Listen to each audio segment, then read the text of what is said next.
ఉన్నముచ్చటకు స్వాగతం. తెలంగాణ రాష్ట్రం అంటేనే పోరాటాల గడ్డ. ఇక్కడ ఉన్నటువంటి ప్రజలకి ఏదైనా అన్యాయం కానీ ద్రోహం కానీ జరుగుతుంది, లేదంటే ఈ ప్రజల మీద ఎవరైనా వచ్చి ఆధిపత్యాన్ని చెలాయిస్తాము అన్నా, ఆ ప్రజలకు వ్యతిరేకంగా ఏదైనా విధి విధానాల్ని అమలు చేస్తామని ఎట్లాంటి పెద్ద ప్రభుత్వం అయినా అంటే కూడా వాళ్ళందరినీ ఎండగట్టడానికి, వాళ్ళందరినీ ప్రతిఘటించడానికి తెలంగాణ ప్రజలు ఎప్పుడు సిద్ధంగానే ఉంటారు అనే విషయాన్ని నిన్న ఇంకొకసారి చాలా బలంగా గద్వాల జిల్లా ప్రజలు నిరూపితం చేసిర్రు.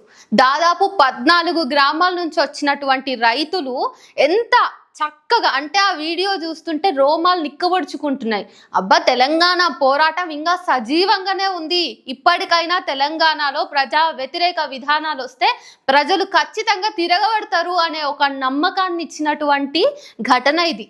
గద్వాల జిల్లా రాజోలు మండలం పెద్దధన్వాడలో జరిగినటువంటి ఈ ఘటనకి వెనుక ఉన్నటువంటి కారణం ఏంటి, రైతులు ఎందుకు అట్లా తిరగబడ్డారు, ఇంతకీ వాళ్ళ పోరాటం ఎవరి మీద అని మనం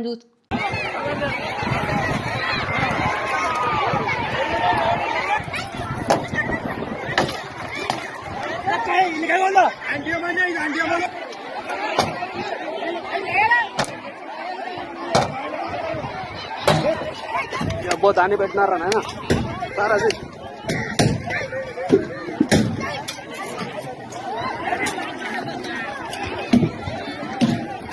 ఏం ఒకటి కూడా మిగిలిస్తాడో లేదు ఆనంద్. ఇంటికి చూసుకున్నట్టయితే పెద్దధన్వాడ దగ్గర ఇథనాల్ ఫ్యాక్టరీ పెట్టాలని చెప్పేసి కార్పొరేట్లు చాలా విశ్వ ప్రయత్నాలు చేస్తున్నాయి. దానికి కాంగ్రెస్ ప్రభుత్వం కూడా వెన్నుదన్నుగా నిలబడుతుంది. కాంగ్రెస్ ప్రభుత్వం అండగా ఉన్నది కాబట్టి ఇక ఇథనాల్ ఫ్యాక్టరీ ఇన్ని రోజులు ఆగింది చాలు, ఇంకా చర్యల్ని తీసుకోవాల్సిందే, అక్కడ పనులు ప్రారంభించాల్సిందే అని చెప్పేసి రాత్రికి రాత్రే అక్కడ టెంట్లు వేయడము, మెషిన్లను తెచ్చిపెట్టడం, ఒక రకమైనటువంటి యుద్ధ వాతావరణాన్ని క్రియేట్ చేసేసరికి ప్రజలు ఊరుకుంటారా? అవి వాళ్ళ భూములు, వాళ్ళ గ్రామము, అక్కడ ఇథనాల్ ఫ్యాక్టరీ పెడితే వచ్చే నష్టం కూడా వాళ్ళ ప్రాణాల మీదనే ఉంటుంది. పక్కనే తుంగభద్ర నది పారుతుంది, అందులోంచి వచ్చే నీటితోటే వీళ్ళు తాగుతారు, వాటర్ తాగుతారు, సాగు భూమికి ఉపయోగించుకుంటారు. కాబట్టి తాగునీరు సాగునీరు అందించేటటువంటి తుంగభద్రమ్మ కూడా కలుషితం అవుతుంది ఇథనాల్ ఫ్యాక్టరీ పెడితే అనేటటువంటి కనీస అవగాహన ఈ ప్రభుత్వాలకు ఉంటే వాళ్ళు ఇంతటి దారుణానికి ఒడిగట్టారు. ప్రభుత్వాలకు తెలివి లేకపోయినా ప్రజలకు తెలివి ఉంటుంది అన్నదానికి ఇది సాక్ష్యం.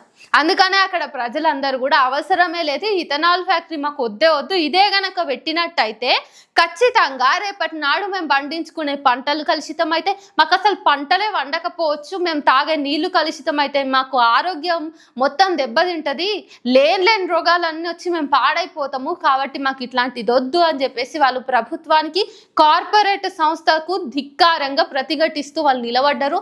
అక్కడ ఉన్నటువంటి వాహనాలని తిప్పేసిర్రు. అంటే రైతుల బలం ఎంతనో మీరు ఆలోచించాలి ఇక్కడ. కాబట్టి పోరాటాన్ని ఇంకా మరవలేదు రైతులు.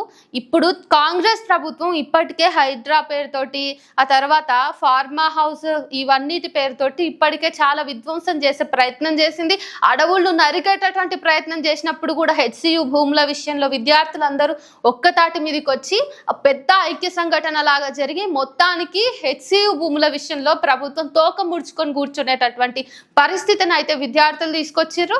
ఇప్పుడు అదే విధంగా ఈ కాంగ్రెస్ పార్టీ తీసుకుంటున్నటువంటి ప్రజా వ్యతిరేక విధానాలు కొంచెం తగ్గించుకుంటే మంచిది. ఎందుకంటే ప్రజలు ఏమాత్రం కూడా భరించేటటువంటి ఓపికతో లేరు. మీకు ఇచ్చినటువంటి సంవత్సర కాలంలోనే ప్రజల్ని మీరు ఎంత దారుణంగా పరీక్ష పెట్టాలో అంత పెట్టిర్రు. వాళ్ళ ఓపిక కూడా నశించింది. ఇప్పటి నుంచే మీకు టైం స్టార్ట్ అయింది అనుకోవచ్చు. ఇంకా మిగిలిన ఈ 4 సంవత్సరాలు మీరు కనీసం ఒళ్ళు దగ్గర పెట్టుకుని పాలించకపోతే నెక్స్ట్ టైం అధికారం మీకు రాదు. నాకు తెలిసి కాంగ్రెస్ ప్రభుత్వం కూడా ఇంత దారుణంగా ఈ ప్రజా వ్యతిరేక విధానాల్ని చేపడుతుంది అంటే అర్థమవుతోంది అంటే ఇంకా ఎట్లా ఈసారి అయితే దొరికింది, మళ్ళీ వచ్చేసారి మనం ఎట్లా గెలవము, కాబట్టి పదవి ఉన్నప్పుడే వీలైనంత దండుకొని పోదామని అనుకుంటుందేమో అని చాలా మంది బయట మాట్లాడుకుంటున్నారు. ఈ అప్పనింద కూడా కాంగ్రెస్ మీద పడొద్దు అంటే ఖచ్చితంగా ఇప్పుడు కాంగ్రెస్ చాలా జాగ్రత్తగా ఒళ్ళు దగ్గర పెట్టుకొని పనిచేయాల్సి ఉంటుంది. లేకపోతే ఇక తెలుసు కదా, తెలంగాణ ప్రజలు గడీల పాలన సాగించిన వాళ్ళకి ఎట్లా సమాధానం చెప్పాలో అట్లా చెప్పిర్రు. ఇక మీకు కూడా అట్లాంటి వార్నింగ్ లాగానే ఈ గద్వాలలో ఉన్నటువంటి ఇథనాల్ కంపెనీ విషయంలో జరిగిన రైతుల నిరసనను మీరు అట్లనే తీసుకోవాలి. బౌన్సర్లను పెట్టి రైతుల మీద దాడులు చేపిస్తుంటే కూడా రైతులు ప్రతిదాడి చేసి చాలా చాకచక్యంగా ప్రభుత్వం తోక ముడుచుకునేలాగా రైతులు చేసిర్రు. బౌన్సర్లను పెట్టే అవసరం ఏముంది? ప్రైవేటు సైన్యాన్ని అక్కడ దించే అవసరం ఏముంది మరి ప్రభుత్వానికి? మీరు నిజంగా ప్రజలకి ఉపాధిని ఇస్తాం, ప్రజలకే మేలు జరుగుతుంది అని చెప్పేసి మంచి షుగర్ కోటెడ్ మాటలు పెట్టి అక్కడ ఫ్యాక్టరీ పెట్టే ప్రయత్నం చేస్తున్నారు. మీరు ఎన్ని షుగర్ కోటెడ్ మాటలు చెప్పినా కానీ వాస్తవం ఏంది అన్నది ప్రజలకు తెలుసుకోగలుగుతారు. వాళ్ళు అది కూడా తెలియనంత పిచ్చోళ్ళు అయితే కాదు తెలంగాణ ప్రజలు. కాబట్టి జాగ్రత్తగా ఉండాలి. ఖబర్దార్ రేవంత్ రెడ్డి, ఎన్ని పాలనా విధానాలైనా నువ్వు తీసుకోగాని నీ అభివృద్ధి నమూనా అనేది ప్రజా వ్యతిరేకంగా ఉన్న ఈ రాష్ట్రాన్ని, ఈ ప్రకృతిని విధ్వంసకర వాతావరణంలోకి నెట్టేసేదిగా ఉన్న తెలంగాణ ప్రజలు అస్సలు గమ్మునుండరు. వీళ్ళ రక్తంలోనే పోరాటం ఉంది అని నువ్వు ఖచ్చితంగా గుర్తుపెట్టుకోవాలి.